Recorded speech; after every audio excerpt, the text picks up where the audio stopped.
So this past week, I started a project for the original PlayStation right here. I thought about building the ultimate PlayStation system, and to get started, I figured, hey, we gotta make sure the video is good that's coming out of it. And that was the first thing I started with, since before, I've installed HDMI ports into older systems like the Nintendo 64 with the Ultra HDMI, or the Dreamcast with the DC Digital. The GameCube, you can just use an Eon adapter. That's pretty straightforward there, but now we're on to the original PlayStation. You see this newer Samsung monitor hooked up here. Well, this original PlayStation is hooked up to it right now through HDMI, and it's not some sort of adapter, no. It has an actual board inside that is running to the different chips inside of this PlayStation to pull the best possible video. And I figure I would show you guys how I installed it and some of my thoughts on it so far. Guys, if you enjoy these videos, make sure that like button helps out a ton. And if you're new to the Spawn Wave channel, make sure you subscribe down below. And I guess we'll start, first of all, with what exactly this is. Well, Black Dog Tech does a lot of these different boards that work to take the image specifically from the chips themselves inside of the different systems and bypass anything like the RF port on the back. As an example, it tries to get the best possible image it can, the best signal, and then it will do things to process it and make it work on something like this monitor or your large 65-inch TV, which means that the installation process isn't for most people. Now, there are a lot of services, like on Twitter, Voltar will post all kinds of different installs that he's doing, and he's probably one of the best ones you can go to if you want something like this done.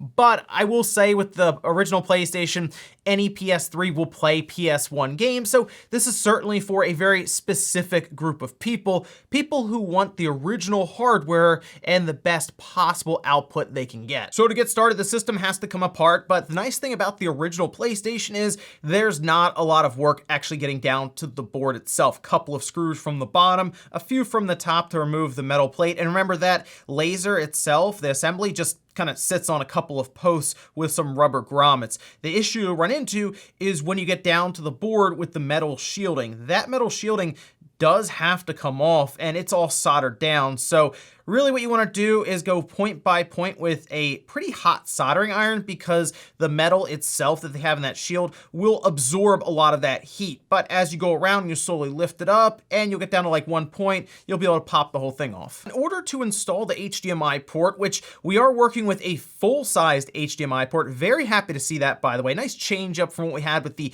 DC Digital that had like a mini HDMI port, same with the Ultra HDMI. We have to remove a port, and that is the serial port, something that a lot of people will not use. And in order to remove it, what I did was add a bit of newer solder to all of the posts and then use a hot air machine in order to heat everything up at the same time and then just slowly remove it from there. You could probably use a soldering iron and just run solder around and slowly kind of wiggle it free. This was just something I had access to, and it made the process a lot easier. I just left solder in all of the holes because I do have to come back to this point to reinstall a ribbon cable that's just going to solder here anyway. From there, I had to follow a guide for the PU20 motherboard to remove some of these very small components around this chip here. And then we get to the fun part. We have to install a bunch of flex cables. Now, with like the Dreamcast Digital or the N64 Ultra HDMI, I remember there not being that many cables. This one actually has quite a few, and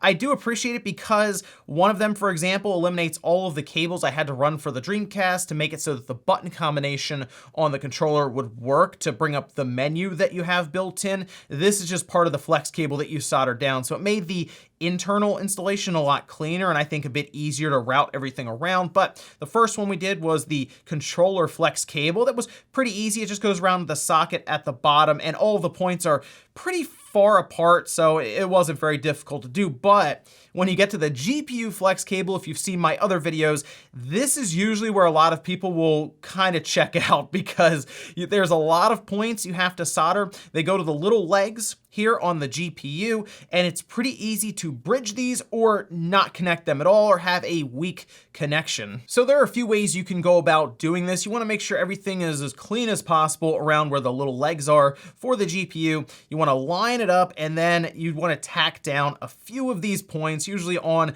either end, and then sort of work your way around. You don't really need a ton of solder or anything because there's already solder on the legs. I just recommend some sort of paste flux or liquid flux if that's what you have around, so that you can make the solder actually cling to these different connections a lot better. And it's interesting, they have one all the way on the left that appears to kind of run around the chip to a blank spot. Now, when you're going around, if you're having a hard time seeing because it is pretty small, what I'll do is after I feel like I'm done, I'll take a picture with my phone and then zoom in from there.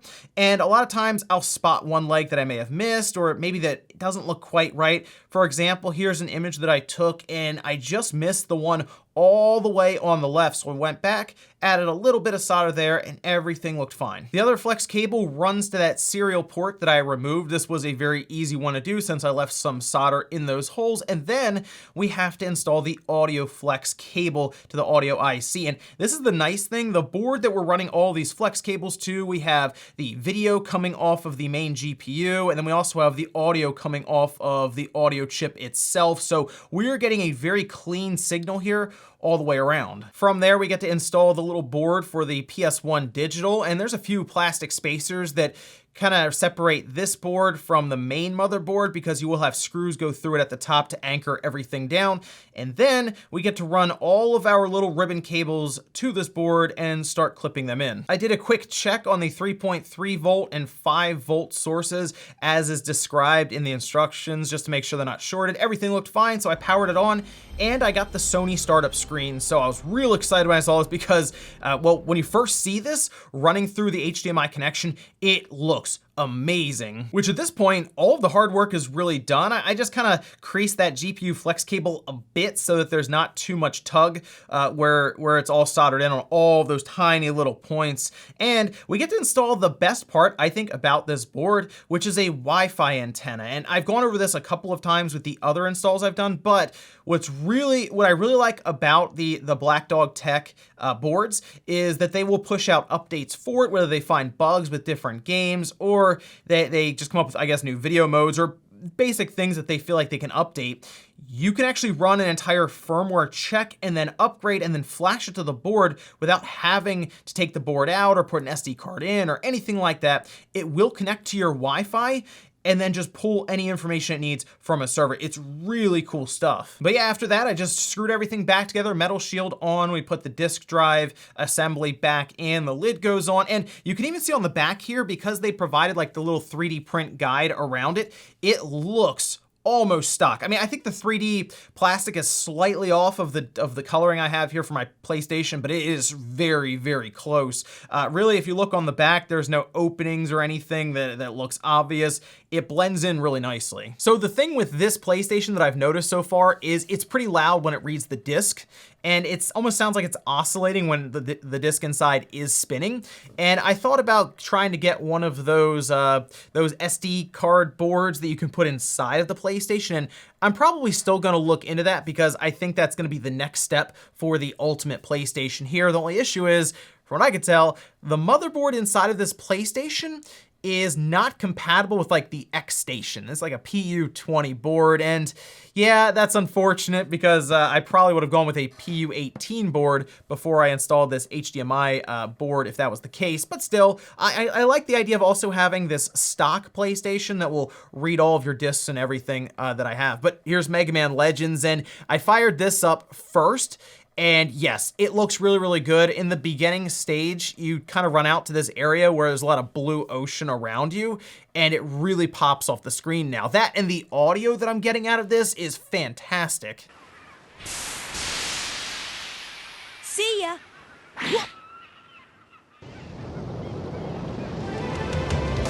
Hold on, we're taking off. Roger.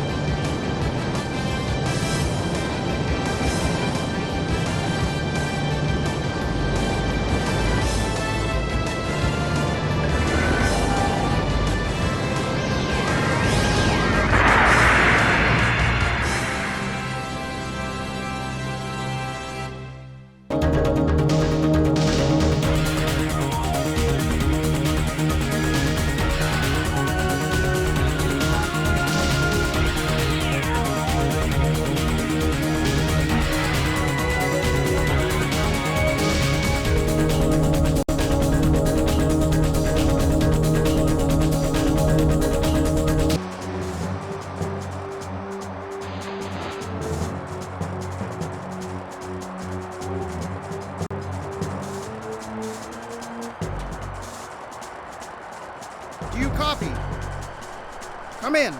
Do you copy? Over.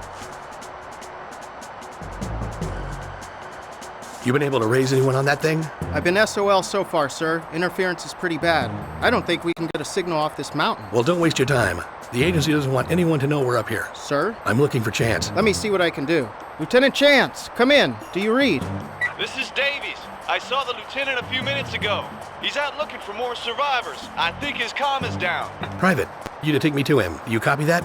Yes, sir. I'm on my way to your location now. Roger that. I think it's one of my biggest takeaways is just how good the overall system sounds now through this HDMI adapter, but there are also a lot of settings you can do. I mentioned like you have Wi-Fi that you can go through and update all of that, but they have quite a few things in here. In fact, even if you have an X station in here, it seems to have compatibility with that as well, but it does scale up really nicely to 1080p on my larger screen, and it does it in a way that nothing looks warped or stretched or weird, and that is the one knock you may have on like a PS3, for example, where I'm talking about, oh, if you have a PS3, yeah, you might not want to do this, but there are times where the PS3 will stretch or it'll do different things to the image. It doesn't look quite right. You don't run into that problem here. The menu itself is really easy to access. With the N64, the Dreamcast, there is a button combination. It's the same thing here. R2, L2, start, square, and cross. And when you press those, you have a nice little menu here for the PS1 digital. This is what I went through to connect to my Wi-Fi and then upgrade the firmware, which didn't even take that long. But the one thing that I get really frustrated with it's with all of these different digital HDMI pieces with the board for the Dreamcast, the N64, the PS1, is that in order to put your information in, it takes forever. Like you have to scroll through each letter, and then it's like you have to scroll even further for like the lowercase letters, and it takes a long time to punch in your SSID and then your password. You really only have to do it once, but it is a tedious process. But with all that said, it's hard to argue with the results that you get because the image really is top notch. It's kind of expensive. Like for the PS1 digital, it's $160. That's the board, the cables, the Wi-Fi antenna, all of that. And then of course you go on the site, you can look through the instructions yourself. And then you gotta get a PlayStation, and that's just if you're able to do it yourself. If not, then you have to tack on the price of someone installing this for you. So yes, it does become pretty expensive, and yes, it's probably worth just getting a PS3 for most people, but if you're someone who is dedicated to having original hardware that you're playing your games on, and you're realizing that a lot of the TVs you're getting don't even have things like component output on it anymore, well, this is probably what you're going to look into doing, and I can at least tell you from here that the PS1 digital is a quality product. But let me know what you think about this one down below with the PS1 digital installation and the idea of adding on HDMI to the original PlayStation. I think I'm gonna look into at least a board that I could put into this for SD card compatibility. Let me know down in the comments if there is one or one that's upcoming. I haven't looked into the scene around the PlayStation outside of the X station that was being talked about, so I'll look into that a bit further. Thanks guys for watching, and I'll see you next time.